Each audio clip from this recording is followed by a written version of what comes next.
ನಮಸ್ಕಾರ. ಸ್ಥಾಪಿತ ಹಿತಾಸಕ್ತಿಗಳು ವಿಶೇಷವಾಗಿ ದರ್ಶನ್ ಈ ಕೊಲೆ ಕೇಸನ್ನು ಹಳ್ಳ ಹಿಡಿಸುವಂಥ ಪ್ರಯತ್ನಗಳು ನಡೀತಾ ಇದೆ. ಆ ರೀತಿ ಕಂಡು ಬರ್ತಾ ಇದೆ. ಅದಕ್ಕೆ ಸಾಕ್ಷಿ ಇದೆ. ನ್ಯಾಯಾಲಯದಲ್ಲಿ ನ್ಯಾಯದೇವತೆ ಕಣ್ಣಿಗೆ ಬಟ್ಟೆ ಕಟ್ಟಿಕೊಂಡಿರ್ತಾಳೆ. ಯಾಕಂತಂದರೆ ತನ್ನ ಮುಂದೆ ಇರೋರು ಯಾರು ಏನು ಅಂತ ಗೊತ್ತಾಗಬಾರ್ದು ಅಂತೇಳಿ. ಆದರೆ ನಮ್ಮ ಪೊಲೀಸರು ಅನ್ನಪೂರ್ಣೇಶ್ವರಿ ನಗರ ಠಾಣೆಗೆ ಶಾಮಿಯಾನ ಹಾಕಿದ್ದಾರೆ. ಅದು ಶಾಮಿಯಾನ ಅಲ್ಲ, ಬಟ್ಟೆ ಕಟ್ಟಿದ್ದಾರೆ. ಯಾವುದು ಗೊತ್ತಾಗಬಾರ್ದು. ಹಳ್ಳ ಹಿಡಿಸುವಂಥ ಪ್ರಯತ್ನಗಳಾಗ್ತಾ ಇದೆ. ಬಚಾವ್ ಮಾಡುವಂಥ ಪ್ರಯತ್ನಗಳಾಗ್ತಾ ಇದೆ. ರೇಣುಕಾ ಸ್ವಾಮಿಯ ಕೊಲೆಗೆ ದೋಖಾ ಮಾಡುವಂಥ ಪ್ರಯತ್ನಗಳಾಗ್ತಾ ಇದೆ. ಶಾಮಿಯಾನ ಅಳವಡಿಕೆಗೆ ಅನುಮಾನಗಳನ್ನು ಎಡೆ ಮಾಡಿಕೊಟ್ಟಿದೆ. ಅನುಮಾನಕ್ಕೆ ಈ ಹಿಂದೆ ಮುಂಬೈ ಬಾಂಬ್ ದಾಳಿ ಪ್ರಕರಣದಲ್ಲೂ ಕೂಡ ಅವರ ತನಿಖೆಗಳಾಗುವಾಗ, ವಿಚಾರಣೆಗಳಾಗುವಾಗ ಈ ರೀತಿ ಶಾಮಿಯಾನ ಹಾಕಿರಲಿಲ್ಲ. ಈಗ ಶಾಮಿಯಾನ ಹಾಕಿ ಈ ಕೆಲಸ ಮಾಡ್ತಾ ಇದ್ದಾರೆ ಅಂತಂದರೆ ಹಳ್ಳ ಹಿಡಿಸ್ತಾ ಇದ್ದಾರೆ. ಯಾರಿಗೋ ದುಡ್ಡು ಸರಬರಾಜು ಆಗಿರಬಹುದು, ಯಾರೋ ಇದಕ್ಕೆ ಬಚಾವ್ ಮಾಡುವಂಥ ಪ್ರಯತ್ನ ಮಾಡ್ತಾ ಇದ್ದಾರೆ. ಇಲ್ಲ ಅಂತಂದರೆ ಶಾಮಿಯಾನ ಯಾಕೆ ಹಾಕಬೇಕು? ಕಳ್ಳದಂಧೆ ನಡೀತಾ ಇದೆಯಾ? ಅಲ್ಲಿ ಕಳ್ಳದಂಧೆ ನಡೀತಾ ಇದೆಯಾ? ಶಾಮಿಯಾನ ಅಳವಡಿಸಿದಕ್ಕಾಕಿ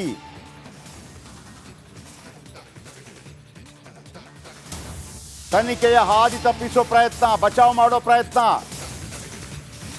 ರೇಣುಕಾ ಸ್ವಾಮಿ ಕೊಲೆ ಕೇಸ್ ತನಿಖೆ ದಾರಿ ತಪ್ಪಿತ ಸಂಚು ನಡೀತಾ ಇದೆಯಾ? ಠಾಣೆ ಒಳಗೆ ನಡೆಯುವುದನ್ನು ನೋಡಬಾರ್ದಾ? ಪೊಲೀಸ್ ಠಾಣೆ ಸುತ್ತಲೂ ಶಾಮಿಯಾನ ಹಾಕಿದ್ಯಾಕೆ? ದರ್ಶನ ವಿರುದ್ಧದ ಕೇಸ್ನಲ್ಲಿ ವೀಕ್ ಆದ್ರ ಪೊಲೀಸರು, ಸರೆಂಡರ್ ಆದ್ರ ಪೊಲೀಸರು, ಅಸಹಾಯಕರಾದ್ರ ಪೊಲೀಸರು. ನಮ್ಮಿಂದ ನಡಿ ಈಗ ಶುರು ಮಾಡೋಣ. ಕೇಸರಿಯಿಂದ ಮನೋಲ್ಲಾಸ ಮನಸ್ಸು ಮತ್ತೇರಿ ಕುಣಿದಾಡಿದೆ ನೋಡು, ಮನಸ್ಸು ಮತ್ತೇರಿ ಕುಣಿದಾಡಿದೆ ನೋಡು. ಕ್ಷಣ ಕ್ಷಣವೂ ಆಚರಿಸಿ ಕೇಸರಿ ಹಬ್ಬ. ವಿಮಲ್ ಬಾಯಲ್ಲಿ ಹೇಳಿ ಕೇಸರಿ ಆಗಲ್ಲ ಅಂತ ಹೇಳ್ತಾ ಇದ್ದಾರಾ? ದರ್ಶನ್ ರಕ್ಷಣೆಗೆ ನಡೆದಿದ್ದ ತಯಾರಿ ರಾಜಕಾರಣಿಗಳು ಒತ್ತಡ ಹಾಕಿದ್ರ? ಯಾಕಂದ್ರೆ ಎಲೆಕ್ಷನ್ ಟೈಮಲ್ಲಿ ಪ್ರಚಾರಕ್ಕೆ ಬೇಕಾಗತ್ತಲ್ಲ. ಈ ಪ್ರಶ್ನೆಗೆ ಉತ್ತರ ಬೇಕೇ ಬೇಕು. ಯಾವತ್ತೂ ಕೂಡ ಇಂಥದ್ದು ನಡೆದ ಇತಿಹಾಸ ಕರ್ನಾಟಕದಲ್ಲಾಗಲಿ ಭಾರತದಲ್ಲಾಗಲಿ ಇಲ್ಲ. ಹೆದರ್ ಬಿಟ್ರ ಪೊಲೀಸರು. ದರ್ಶನ್ನ ತಗಡು ಫ್ಯಾನ್ಸ್ಗಳಿಗೆ ಹೆದರ್ ಬಿಟ್ರ ಪೊಲೀಸರು. ಹೆದರಿದ್ರ ಪೊಲೀಸರು. ಭಯ ಆಗ್ತಾ ಇದೆಯಾ ಪೊಲೀಸರಿಗೆ?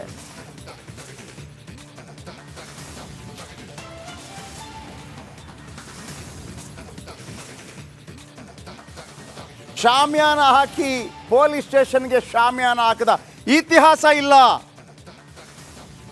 ನಿಮ್ಗೆ ಗೊತ್ತಿರಲಿ, ಆಂಧ್ರ ಪ್ರದೇಶ ಕೆಲವು ಭಾಗಗಳಲ್ಲಿ ನಾವು ಅಲ್ಲಿದ್ವಿ. ಅಲ್ಲಿ ನಕ್ಸಲ್ ಅಟ್ಯಾಕ್ ಆಗುತ್ತೆ ಅನ್ನೋ ಕಾರಣಕ್ಕಾಗಿ ಪೊಲೀಸ್ ಸ್ಟೇಷನನ್ನು ಒಂದು ಬೇರೆ ರೀತಿಯಲ್ಲಿ ಕಟ್ತಾರೆ. ಬಿಟ್ಟರೆ ಶಾಮಿಯಾನ ಹಾಕದ ಇತಿಹಾಸ ಇಲ್ಲ. ನಮ್ಮ ಪೊಲೀಸರು ಹೆದರ್ ಬಿಟ್ರ? ನಮ್ಮ ಪೊಲೀಸರು ಹೆದರೋದಕ್ಕೆ ಸಾಧ್ಯ ಇಲ್ಲ. ಪೊಲೀಸರ ಕೈ ಕಟ್ಟಿ ಹಾಕಲಾಗ್ತಾ ಇದೆಯಾ? ಏನು ಬ್ಲ್ಯಾಕ್ ಮ್ಯಾಜಿಕ್ ಮಾಡ್ತಾ ಇದ್ದೀರಾ ಒಳಗೆ ಕೂತು ನೀವು? ಅರೆ ರೇ, ನಮ್ಮ ಪೊಲೀಸರು ಅಸಹಾಯಕರಾದರು. ನಮ್ಮ ಪೊಲೀಸರಿಂದ ಈ ತನಿಖೆಯನ್ನು ಈ ಕೇಸನ್ನು ಪತ್ತೆ ಹಚ್ಚೋಕೆ ಆಗ್ತಾ ಇಲ್ವಾ? ಅಯ್ಯಯ್ಯೋ, ಯಾರಿಗೂ ಗೊತ್ತಾಗೋದು ಬೇಡ ಅಂತೇಳಿ ಶಾಮಿಯಾನ ಹಾಕಿದ್ದೀರಾ. ಪೊಲೀಸ್ ಸ್ಟೇಷನ್ಗೆ ಶಾಮಿಯಾನ. ನಾಚಿಕೆ. Shem Shem Shem Shem. ಮುಖ್ಯಮಂತ್ರಿಗಳೇ, ಆಮೇಲೆ ಗೃಹ ಸಚಿವರೇ, ನೀವು ಹೇಳಿದ್ರಿ ನಾವು ಯಾವುದೇ ರೀತಿಯಲ್ಲೂ ಕೂಡ ಇದಕ್ಕೆ ತಲೆ ಹಾಕಲ್ಲ, ಕಾನೂನು ಏನು ಕ್ರಮ ಕೈಗೊಳ್ಳುತ್ತೆ ಆ ರೀತಿ ಮಾಡಲಿ ಅಂತ ಹೇಳಿ ಶಾಮಿಯಾನ ಹಾಕಿಬಿಟ್ಟು ಏನು ಮುಚ್ಚಿಡ್ತಾ ಇದ್ದೀರಿ? Shem Shem. ಯಾವತ್ತೂ ಆಗಿಲ್ಲ ಕರ್ನಾಟಕದ ಇತಿಹಾಸದಲ್ಲಿ.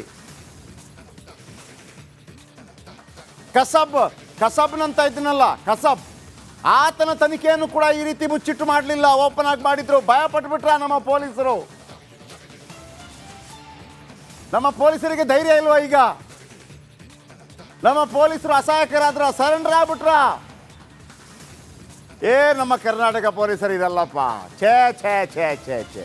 ನಮ್ಮ ಕರ್ನಾಟಕ ಪೊಲೀಸರು ಹೆಂಗ್ ಉತ್ತರ ಕೊಡಲಿ ಬೇರೆ ಯಾವುದಾದ್ರೂ ರಾಜ್ಯಕ್ಕೆ ಹೋದ್ರೆ? ಏನ್ರಿ ನಿಮ್ಮ ಪೊಲೀಸರು ಎಲ್ಲ ಸಾಮಿಯಾನ ಹಾಕ್ಕೊಂಡು ಬಟ್ಟೆ ಮುಚ್ಕೊಂಡ್ಬಿಟ್ಟು ಬಟ್ಟೆ ಕಟ್ಟಿಬಿಟ್ಟು ತನಿಖೆ ಮಾಡ್ತಾ ಇದ್ದಾರೆ ಅಂತಂದ್ರೆ ಹೆಂಗೆ ಸರ್? ಕರ್ನಾಟಕದ ಮಾನ ಉಳಿಸಿ ಸರ್, ದಯವಿಟ್ಟು ಪೊಲೀಸರೇ ಕರ್ನಾಟಕದ ಮಾನ ಉಳಿಸಿ.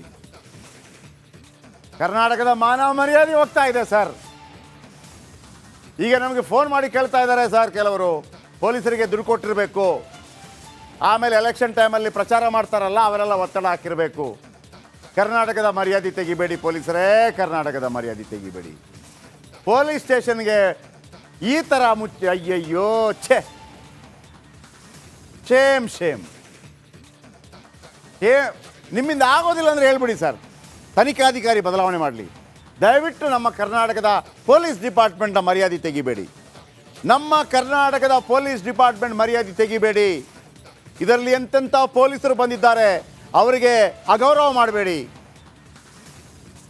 ಪೊಲೀಸ್ ಸ್ಟೇಷನ್ಗೆ ನೀವು ಛೇ ಛೇ ಛೇ ಛೇ ಛೇ ಛೇ, ಶೇಮ್ ಶೇಮ್ ಶೇಮ್ ಶೇಮ್. ಮುಖ್ಯಮಂತ್ರಿಗಳೇ, ಇದು ನಿಮ್ಮ ಗಮನಕ್ಕೆ ಬಂದಿದೆಯಲ್ಲೋ ಗೊತ್ತಿಲ್ಲ. ನಿಮ್ಮ ಬಗ್ಗೆ ಭಾಳ ಹೆಮ್ಮೆಯಿಂದ ಹೇಳ್ಕೊಂಡ್ವಿ ನಾವು, ನಿಮ್ಮ ಗಮನಕ್ಕೂ ಬಂತಂತೆ. ಆದರೆ ಮರ್ಡರ್ ಆಗಿದೆ ಅಂತಂದರೆ ಸೂಕ್ತ ಕ್ರಮ ಕೈಗೊಳ್ಳಿ. ಭಾಳ ದಿಟ್ಟ ಹೆಜ್ಜೆ ಇಟ್ಟಿದ್ರಿ ನೀವು ಮುಖ್ಯಮಂತ್ರಿಗಳೇ, ಗೃಹ ಸಚಿವರೇ. ಈಗ ಈ ಆದೇಶ ಕೊಟ್ಟಿರೋದು ಯಾರು? ಈ ಆದೇಶ ಕೊಟ್ಟಿರೋದು ಯಾರು? ಬನ್ನಿ ಸುನಿಲ್ ಇದರ ಬಗ್ಗೆ ಹೆಚ್ಚಿನ ಬೆಳಕು ಚೆಲ್ತಾರೆ. ಸುನಿಲ್, ಈಗಲಾದರೂ ಮಾಹಿತಿ ಸಿಗ್ತಾ ಇದೆಯಾ? ಯಾರ ಆದೇಶ, ಯಾರ ಐಡಿಯಾ, ಏನಿದು?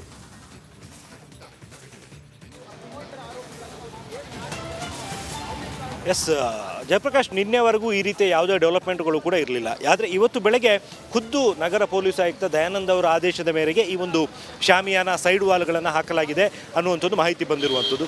ಈಗ ಇನ್ನೂ ಒಂದು ಸ್ಟೆಪ್ ಮುಂದಕ್ಕೆ ಹೋಗಿರುವಂಥ ಪೊಲೀಸರು ಸ್ಟೇಷನ್ ಮುಂಭಾಗದಲ್ಲಿ ಕಂಪ್ಲೀಟ್ ಆಗಿ ಬ್ಯಾರಿಕೇಡ್ ಹಾಕಿದ್ದಾರೆ. ಆಲ್ರೆಡಿ ಗೇಟ್ ಇದೆ, ಅಲ್ಲೂ ಕೂಡ ಪೊಲೀಸ್ ಸಿಬ್ಬಂದಿ ಇದ್ದಾರೆ. ಅದರ ಜೊತೆಗೆ ಪೊಲೀಸ್ ಸ್ಟೇಷನ್ ಮುಂಭಾಗದಲ್ಲಿ ಈಗ ಬ್ಯಾರಿಕೇಡ್ಗಳನ್ನು ಹಾಕಿದ್ದಾರೆ. ಯಾರು ಬರ್ತಾರೆ ಅನ್ನುವಂಥದ್ದು ಗೊತ್ತಿಲ್ಲ.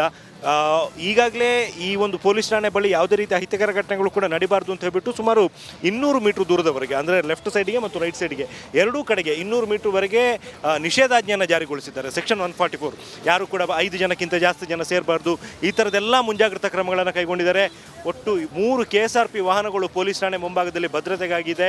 ಅದರಲ್ಲೂ ಕೂಡ KSRP ಸಿಬ್ಬಂದಿ ಇದ್ದಾರೆ. ಸುಮಾರು 100ರಿಂದ 150 ಜನ ಪೊಲೀಸ್ ಸಿಬ್ಬಂದಿ ಭದ್ರತೆಗಾಗಿ ಇದ್ದಾರೆ. ಇಷ್ಟೆಲ್ಲ ಆದರೂ ಕೂಡ ಮಾಧ್ಯಮಗಳನ್ನು ರಿಸ್ಟ್ರಿಕ್ಟ್ ಮಾಡುವ ಉದ್ದೇಶದಿಂದ ಪೊಲೀಸ್ ಠಾಣೆಗೆ ಹೆಚ್ಚಿನ ಭದ್ರತೆಯನ್ನು ಒದಗಿಸಲಾಗಿದೆ. ಜೊತೆಗೆ ಈ ರೀತಿ ಶಾಮಿಯಾನ ವಾಲ್ಗಳನ್ನು ಹಾಕಲಾಗಿರುವಂಥದ್ದು. ಕೇವಲ ಇದು ಪೊಲೀಸ್ ಠಾಣೆ ಮುಂಭಾಗದಲ್ಲಿ ಮಾತ್ರ ಅಲ್ಲ, ನಾವೇನು ಸೈಡಿಗೆ ನೋಡ್ತಿದ್ದೀವಿ, ಗೋಡೆಗಳು ಕಾಣಿಸ್ತಿದ್ದಾವೆ, ಕಾಂಪೌಂಡು, ಅದರ ಮೇಲ್ಗಡೆ ಕೂಡ ಹಾಕಲಾಗಿದೆ. ಯಾವ ಮಾಧ್ಯಮದವರು ಕೂಡ ಈ ಕಾಂಪೌಂಡ್ ಮೇಲೆ ಹತ್ತಿ ನಿಂತ್ಕೊಂಡು ವಿಡಿಯೋ ಮಾಡ್ಕೊಳ್ಳೋಕ್ಕಂತೂ ಖಂಡಿತ ಸಾಧ್ಯ ಇಲ್ಲ. ಆದರೆ ಅದು ಯಾವ ಉದ್ದೇಶಕ್ಕೋಸ್ಕರ ಹಾಕಿದ್ದಾರೆ ಅನ್ನೋಂಥದ್ದು ಗೊತ್ತಿಲ್ಲ.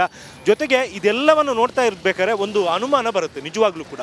ಪೊಲೀಸ್ ಸ್ಟೇಷನ್ ಒಳಗಡೆ ಇವರು VVIPಗಳಲ್ವ, ತುಂಬ ಹೈ ಪ್ರೊಫೈಲ್ ಕೇಸು, ನಟ ದರ್ಶನ್ ಅವರು ಕೂಡ ತುಂಬ ಪ್ರಭಾವವನ್ನು ಬೀರಿದಂಥವ್ರು, ಅವರಿಗೇನಾದರೂ VIP ಟ್ರೀಟ್ಮೆಂಟ್ ಕೊಡಲಾಗ್ತಿದೆಯಾ ಅನ್ನುವಂಥದ್ದು ಅನುಮಾನ ಬರುತ್ತೆ. ಅಂದರೆ ಪೊಲೀಸರು ಆರೋಪಿಗಳಿಗೆ ರಾಜಾತಿಥ್ಯ ನೀಡ್ತಿದ್ದಾರಾ ಅನ್ನುವಂಥದ್ದು ದೊಡ್ಡ ಅನುಮಾನ ಕಾರಣ ಆಗ್ತಾ ಇದೆ. ಅದರ ಜೊತೆಗೆ ಬೇರೆ ಏನಾದರೂ ಇಲ್ಲಿಗಲ್ ಆ್ಯಕ್ಟಿವಿಟೀಸನ್ನು ಕೂಡ ಪೊಲೀಸ್ ಸ್ಟೇಷನ್ ಒಳಗಡೆ ಮಾಡ್ತಿದ್ದಾರಾ, ಅಂದರೆ ಮಾಧ್ಯಮಗಳ ಕಣ್ಣಿಗೆ ಬೀಳದೇ ಇರುವಂಥದ್ದು ಏನಾದರೂ ಸೀಕ್ರೆಟ್ಗಳನ್ನು ಇವರು ಮಾಡ್ತಿದ್ದಾರಾ ಅನ್ನುವಂಥದ್ದು ಅನುಮಾನ ಉಂಟಾಗ್ತಿದೆ. ನಾವು ಕಳೆದ 2 ದಿನಗಳಿಂದ ಇಲ್ಲೇ ನಿಂತ್ಕೊಂಡು ರಿಪೋರ್ಟಿಂಗ್ ಮಾಡ್ತಿದ್ದೀವಿ. ಮ್ಯಾಕ್ಸಿಮಮ್ ಅಂದರೆ ಆರೋಪಿಗಳನ್ನು ಹೊರಗಡೆ ಕರ್ಕೊಂಡ್ಬರುವಂಥದ್ದು, ಒಳಗಡೆ ಕರ್ಕೊಂಡು ಹೋಗುವಂಥದ್ದು, ಅಥವಾ ಯಾರಾದರೂ ಅಧಿಕಾರಿಗಳು ಬರುವಂಥದ್ದು, ಈ ವಿಜುವಲ್ಸ್ಗಳನ್ನು ಮಾಡ್ಕೋತಿದ್ವಿ. ಅದನ್ನು ಬಿಟ್ಟರೆ ಬೇರೆ ಯಾವುದೇ ರೀತಿಯ ದೃಶ್ಯಗಳನ್ನು ಕೂಡ ಮಾಡ್ಕೊಳ್ಳೋಕ್ಕಾಗಲ್ಲ. ಯಾಕೆಂದರೆ ಎಲ್ಲ ಆರೋಪಿಗಳು, ದರ್ಶನ್ ಸೇರಿದಂತೆ ಎಲ್ಲ ಆರೋಪಿಗಳು ಪೊಲೀಸ್ ಸ್ಟೇಷನ್ ಒಳಭಾಗದಲ್ಲಿ ಇರುವಂಥದ್ದು. ಅದರಲ್ಲೂ ಕೂಡ ಸ್ಟೇಷನ್ ಒಳಭಾಗದಲ್ಲಿ ಸಪ್ರೇಟ್ ಆದಂಥ ರೂಮ್ಗಳು ಕೂಡ ಇದ್ದಾವೆ. ಇಷ್ಟೆಲ್ಲ ಇದ್ದ ಮೇಲೂ ಕೂಡ ಈ ಠಾಣೆ ಮುಂಭಾಗದಲ್ಲಿ ಈ ರೀತಿ ವಾಲ್ಗಳನ್ನು ಹಾಕಿರುವಂಥದ್ದು ಯಾಕೆ ಅನ್ನುವಂಥದ್ದು ನಿಜಕ್ಕೂ ಕೂಡ ಅರ್ಥ ಆಗ್ತಿಲ್ಲ. ಆ್ಯಂಡ್ ಇನ್ನೊಂದು ಇಂಪಾರ್ಟೆಂಟ್ ವಿಚಾರ ಹೇಳಲೇಬೇಕಾಗತ್ತೆ. ನಿನ್ನೆ ಕೆಲವೊಂದು ಕಂಪ್ಲೇಂಟ್ಸು ಪೊಲೀಸ್ ಸ್ಟೇಷನ್ಗೆ ಬಂದಿರು. ಆ ಸಂದರ್ಭದಲ್ಲಿ ಅವರನ್ನು ಮಾತನಾಡಿಸಿದಂಥ ಸಂದರ್ಭದಲ್ಲಿ ಅವರು ವಾಪಸ್ ಹೋಗಬೇಕಾದ್ರೆ ಇವತ್ತು ಕಂಪ್ಲೇಂಟ್ ತೊಗೊಳಕ್ಕಾಗಲ್ಲ, ನಾಳೆ ಬನ್ನಿ ಅಂತ ಹೇಳಿ ಕಳಿಸಿದ್ರು ಅನ್ನುವಂಥ ಮಾತುಗಳು ಕೆಲವ್ರ ಕಡೆಯಿಂದ ಬಂದಿತ್ತು. ಆ ಸಂದರ್ಭದಲ್ಲಿ ಅಟ್ಲೀಸ್ಟ್ ಇವತ್ತಾದರೂ ಕೂಡ ಕಂಪ್ಲೇಂಟ್ ತೊಗೋಬೋದೇನೋ ಅನ್ನುವಂಥ ಒಂದು ನಿರೀಕ್ಷೆ ಇತ್ತು. ಆದರೆ ಇವತ್ತು ಈವರೆಗೂ ಕೂಡ ಆ ರೀತಿಯ ದೂರುಗಳನ್ನು ತಗೊಂಡು ಯಾರೂ ಬಂದಿಲ್ಲ, ಅಥವಾ ಬಂದಿದ್ದರೂ ಕೂಡ ವಾಪಸ್ ಕಳಿಸಿದಾರ ಅನ್ನುವಂಥದ್ದು ಗೊತ್ತಿಲ್ಲ. ಒಂದು ರೀತಿಯಲ್ಲಿ ಹೇಳಿದರೆ ಅನ್ನಪೂರ್ಣೇಶ್ವರಿ ನಗರ ಪೊಲೀಸ್ ಸ್ಟೇಷನ್ನ ಕೇವಲ ಈ ಒಂದು ಮರ್ಡರ್ ಕೇಸ್ನ ಆರೋಪಿಗಳನ್ನು ಇರಿಸಿಕೊಳ್ಳೋದಕ್ಕೆ ಮತ್ತು ವಿಚಾರಣೆಯನ್ನು ಮಾಡೋದಕ್ಕೋಸ್ಕರ ಮಾತ್ರ ಲಿಮಿಟೆಡ್ ಮಾಡ್ಕೊಂಡಿದ್ದಾರೆ ಅನ್ನುವಂಥದ್ದು ಅನುಮಾನ ಕೂಡ ಬರುತ್ತೆ. ಈಗಷ್ಟೇ DCP ಗಿರೀಶ್ ಅವರು ಕೂಡ ಪೊಲೀಸ್ ಠಾಣೆಗೆ ಬಂದಿದ್ದಾರೆ. ಎಲ್ಲ 13 ಜನ ಆರೋಪಿಗಳು ಕೂಡ ಪೊಲೀಸ್ ಸ್ಟೇಷನ್ನಲ್ಲಿದ್ದಾರೆ. ಆರೋಪಿಗಳ ಸುರಕ್ಷತೆಯನ್ನು ನೋಡ್ಕೋಬೇಕಾಗಿರುವಂಥದ್ದು ಪೊಲೀಸರ ಕರ್ತವ್ಯ. ಹೌದು. Thank you.